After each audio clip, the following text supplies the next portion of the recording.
Welcome to the 3 in 10 podcast. I'm Scott Slayton, partner and chief strategist at Capital Creek Partners. In each episode, I'll give my brief perspective on 3 things we think market participants need to know this week, and we get it all done in 10 minutes or less. For additional resources and analysis, please visit our website at capitalcreek.com.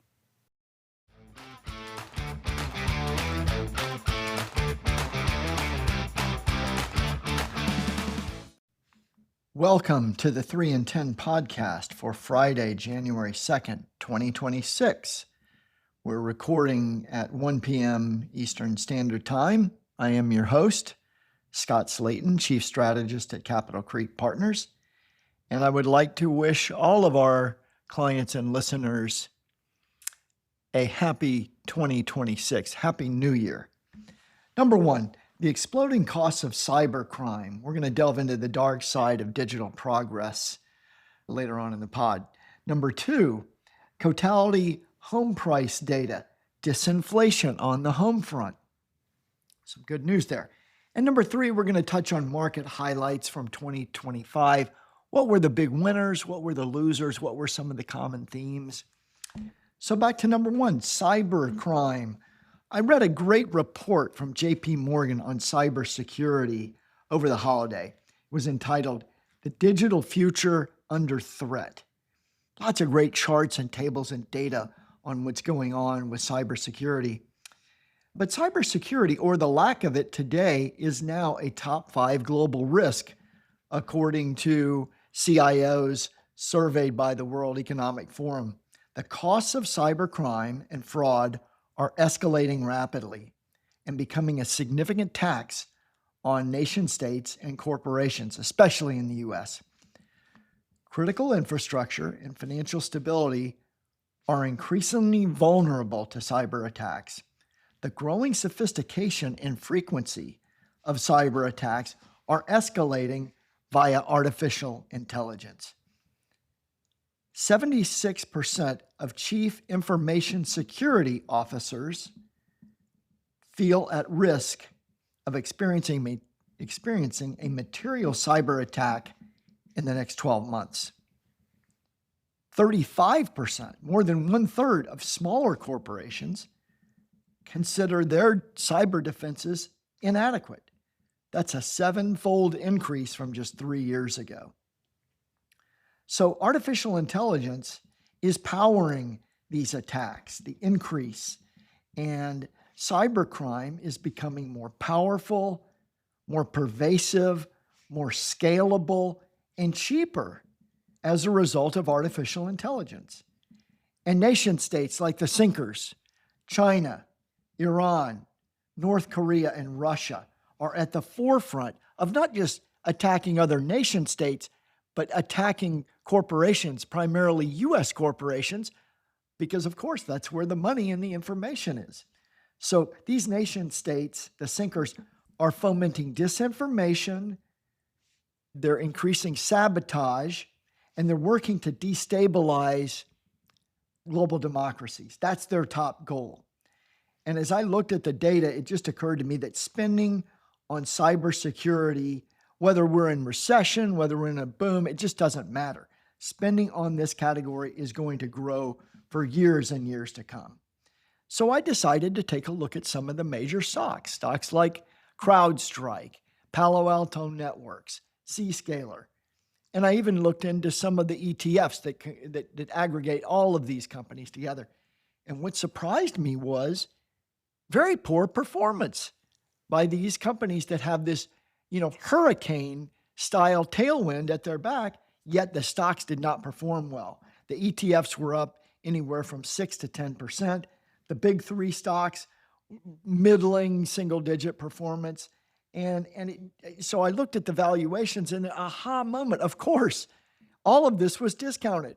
They're trading at such expansive valuations that even great fundamentals cannot make the stocks go up, at least in 2025. So they're going to have to grow into these valuations. Now on to number 2, home prices. The S&P Cotality 20 Major City Index was up only 1.3% year over year in October. So housing prices disinflated consistently in 2025. We started the year with 4.9% year-over-year increases at the beginning of 2025. We are going to end the year, or very close to ending the year, at 1.3%. That's some very significant disinflation. Housing price inflation has averaged 6.8% over the last 10 years. No wonder we have an affordability housing crisis for housing. You run at 6.8% for a decade, your prices are going to be up dramatically. And so there you have it. No wonder people feel this way.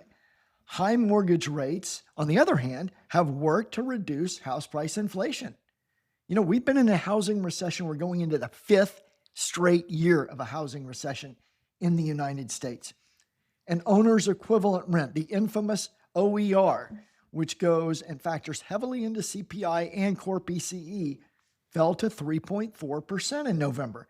That's the lowest since November of 2021, 4 years ago. OER is infamously a lagging indicator, and it is set to go lower still in 2026 to catch up with the reality of current housing prices, inflating just over 1% year over year.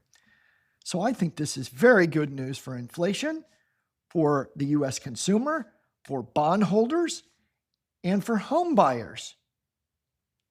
Very important constituencies there. Now, 30-year mortgage rates finished the year a couple of days ago at 6.25%. That is the lowest since the fall of 2022. And mortgage spreads, the difference between a 10-year treasury and a 10-year mortgage, or a 30-year treasury and a 30-year mortgage, have collapsed from 336 basis points at the end of 2023 to 139 basis points at the end of 2025. That's a huge help to home buyers. So that spread, mortgages are becoming more affordable, or the yields on these mortgages are lower. The U.S. housing recession is entering its 5th year, and we think there's renewed hope on the horizon.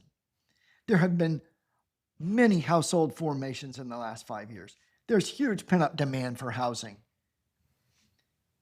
And housing, in my opinion, is a potential area of positive surprise in 2026.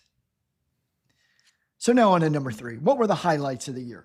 Metals, both precious and non-ferrous, were the huge winners in 2025. Silver up 148%, gold up 65%, copper up 42%. It strikes me that very few investors include metals of any kind in their diversified portfolios. Well, when you think about inflation being higher than in the past, geopolitical instability, embargoes of certain metals, tariffs, all these things, I think that could change. And these metal markets are not that big. Incremental money moves the price a lot. Now in stocks, MSCI All Country World Index total return was 23% for the year. Very good returns, far outpacing the 18% total return of the S&P 500. Investors were rewarded for international diversification for the first time in a long time.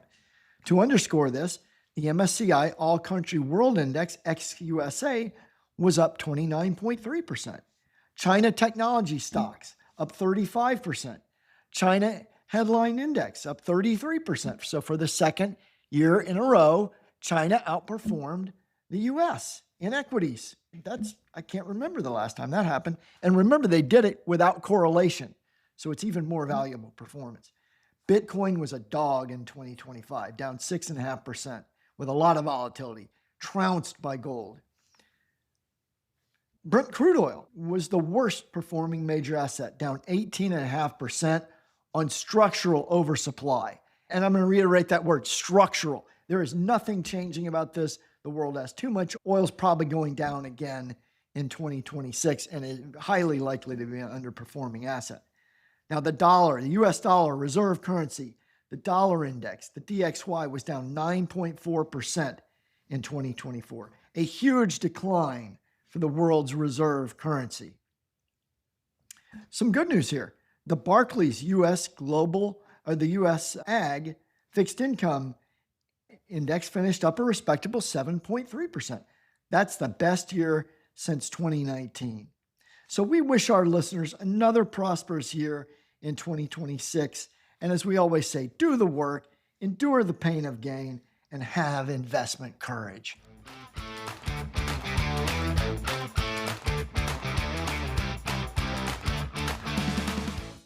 The information in this podcast is educational and general in nature and does not take into consideration your personal circumstances. Therefore, it is not intended to be a substitute for specific, individualized financial, legal, or tax advice. To determine which strategy or investment may be suitable for you, consult the appropriate qualified professional before making any final decision.